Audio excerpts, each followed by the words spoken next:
When the T-14 Armata first appeared at the Victory Day parade in 2015, it instantly drew attention. A futuristic design, an unmanned turret, and a sealed crew capsule. It looked like a tank from the future. Russia proudly proclaimed, "This is the world's first third-generation post-war main battle tank."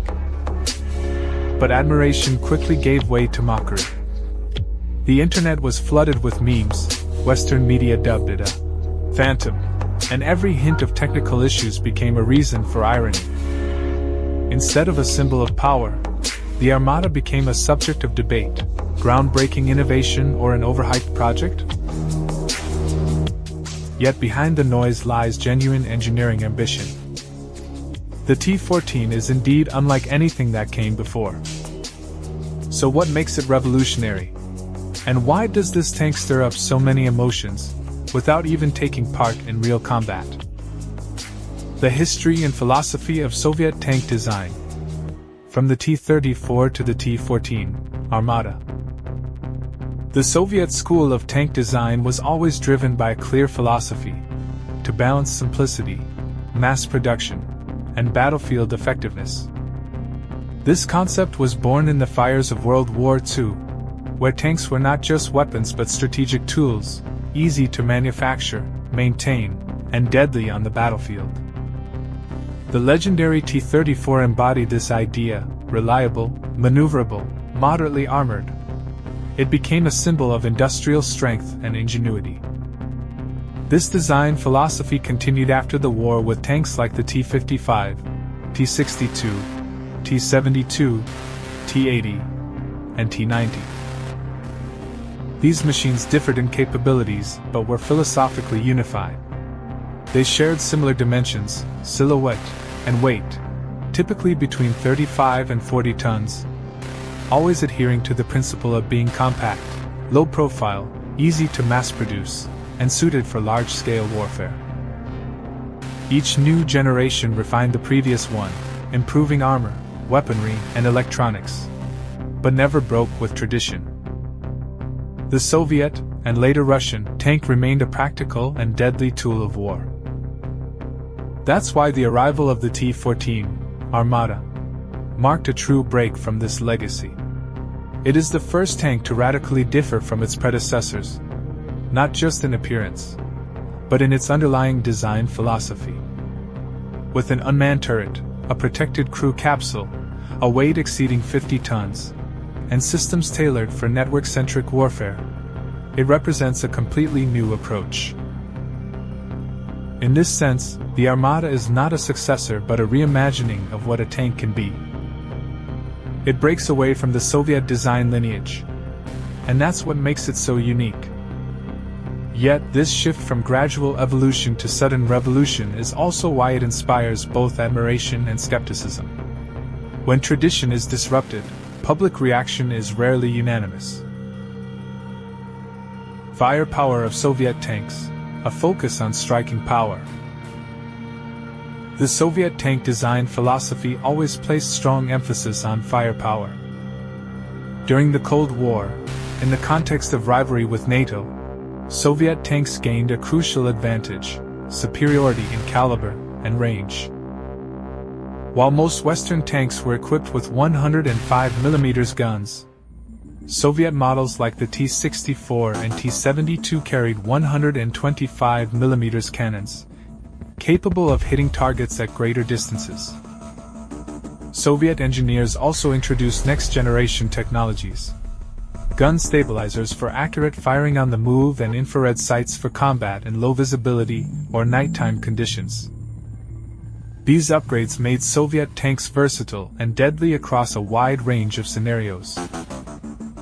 A key innovation was the automatic loading system, which eliminated the need for a fourth crew member and increased the rate of fire to 20 to 25 rounds per minute, a figure impressive even by modern standards.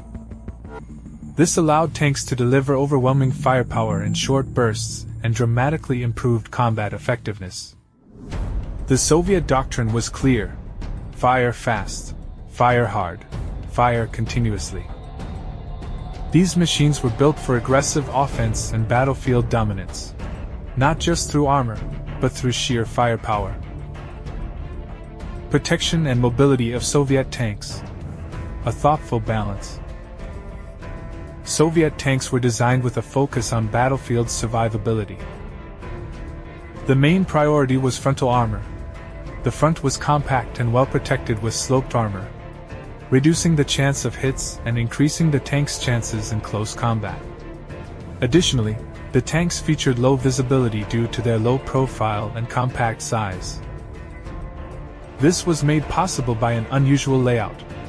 The diesel engine was mounted transversely, shortening the hull and easing maneuverability and transport.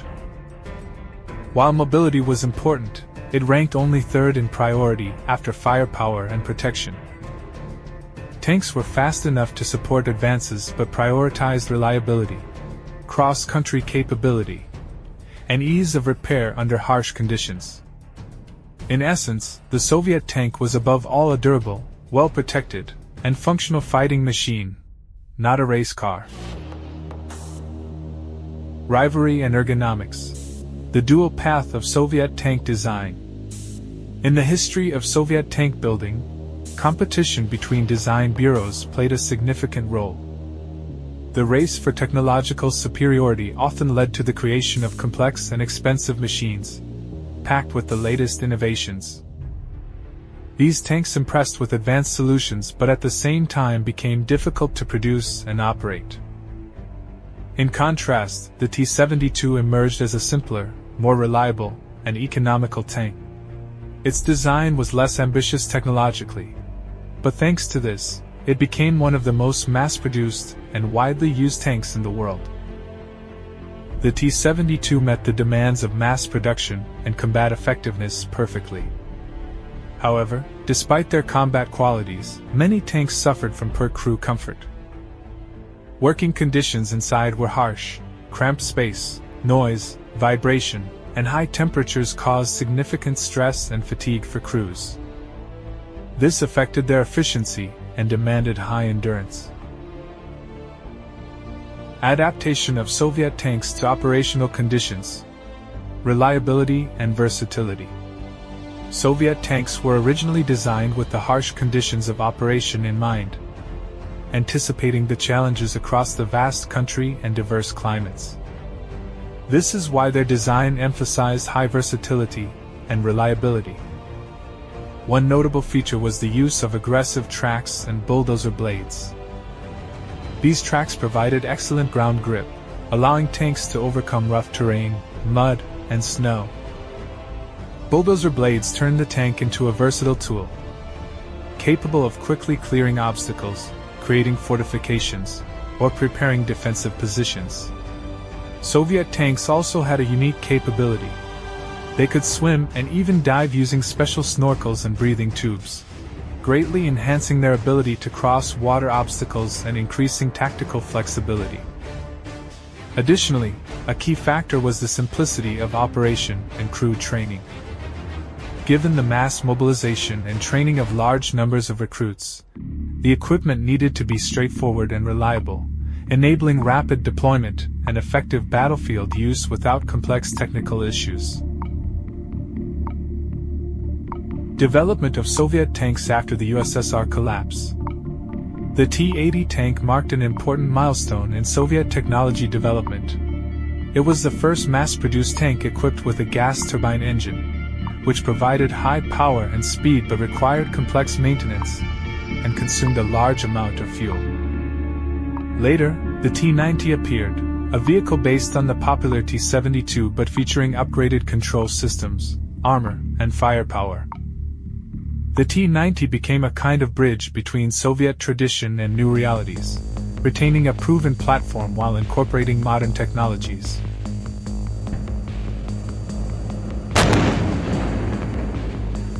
After the collapse of the USSR, many tank programs and projects were threatened.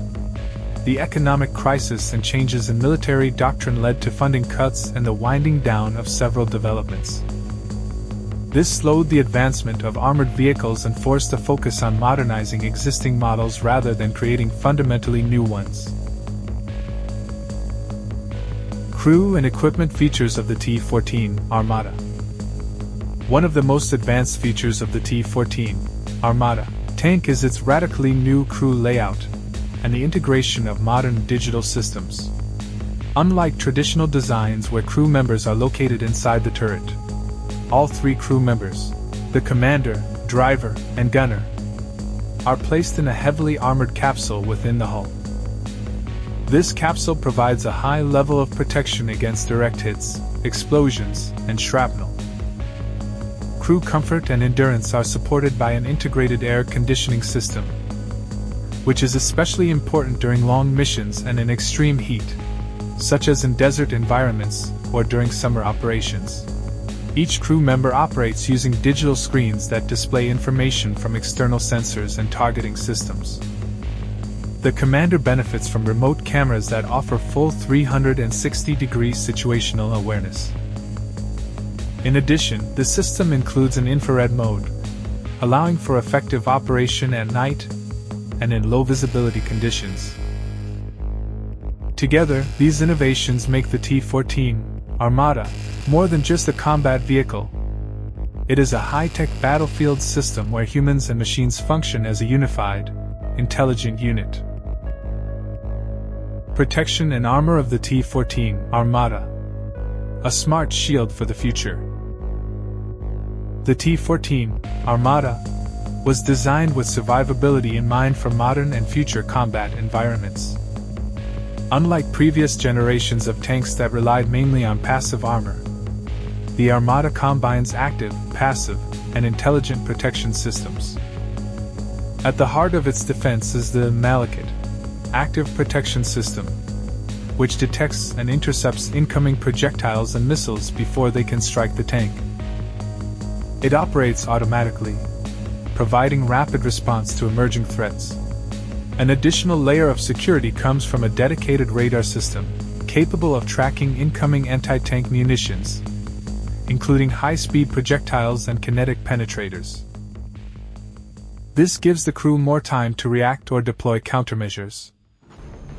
A unique innovation is the stealth coating on the hull, which reduces the tank's radar signature. This makes it harder to detect using modern reconnaissance and targeting systems, a critical advantage on today's information-saturated battlefield. The T-14 is also equipped with a new type of lightweight composite armor, which combines high durability with reduced weight. This allows for strong protection without severely impacting the tank's mobility. Altogether, these systems make the T-14 one of the most protected tanks in the world. Not only capable of withstanding physical attacks but also resilient against technological and digital threats in next-generation warfare. Problems with the technologies of the T-14 Armata. Despite its high-tech appearance and ambitious goals, the T-14 Armata project has faced several serious challenges. Many of the announced technical solutions proved to be non-universal and difficult to apply to other combat vehicles based on the Armata platform. The unification that was intended as a key advantage turned out to be only partially feasible. The complexity of integrating advanced systems has slowed down serial production and significantly increased costs. In addition, several technologies showcased in early prototypes required further refinement. This became evident as early as the Russian Arms Expo in 2013, where pre-production models were presented. Some components, such as the active protection systems and digital interfaces, were still unstable or not yet combat-ready.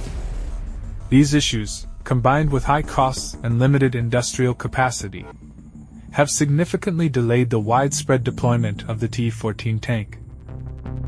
While the concept remains revolutionary, the transition from a showcase prototype to a fully operational combat vehicle has proven more difficult than originally anticipated. Delays and cancellation of T-14 Armata production. Despite ambitious plans and bold announcements, the production of the T-14 Armata tank has faced serious challenges. Initially, mass deployment of the new vehicles was expected to begin by the mid-2020s. However, deadlines were repeatedly postponed up to 2025, and eventually, the main production cycle was effectively cancelled. One of the key reasons was the shortage of microelectronics, particularly components of foreign origin. After international sanctions were imposed, access to high-tech parts became limited, which hindered the serial assembly of critical systems, including targeting optics, communications, and automated fire control elements. Faced with both technological and economic constraints, priorities shifted. Instead of large-scale production of the T-14, efforts were redirected toward modernizing and restoring existing tanks, such as the T-72B3, T-80BVM, and T-90M. These vehicles are cheaper to maintain, easier to manufacture, and already proven in real combat conditions. Thus, while the T-14 Armata remains a symbol of Russian engineering ambition, in practice its fate increasingly resembles that of an experimental project, ultimately sidelined in favor of practicality and urgent military needs. Prospects and future of the T-14 Armata. Despite being Russia's most technologically advanced tank, the future of the T-14 Armata remains uncertain. After nearly a decade of development, mass production has yet to materialize. Instead of the planned hundreds of units, the Army has received only a limited number. Production difficulties, high costs, and a shortage of components, especially in light of sanctions, have led to delays and a significant reduction in the projected fleet. According to independent sources, some military commanders have expressed skepticism toward the tank, preferring proven models like the T-72 and T-90. Reasons include the complexity of maintenance and the T-14's limited combat experience. These concerns are compounded by the fact that the Armata has seen virtually no battlefield deployment, raising doubts about its actual combat effectiveness. Nevertheless, the tank remains a powerful propaganda tool. It is showcased in military parades, state media, and promotional videos as a symbol of Russia's cutting-edge military capabilities, even if those capabilities have yet to be fully realized. In the future, technologies developed under the Armata program could be applied to other vehicles, either in upgraded versions of older tanks or in the creation of a new export model aimed at more affordable and reliable markets. A specially adapted version of the T-14 may also be produced for foreign clients, though this too faces logistical and political challenges. Thus, the future of the T-14 may lie less in frontline service and more in its technological legacy and symbolic influence, which could be leveraged across various areas of Russia's defense industry.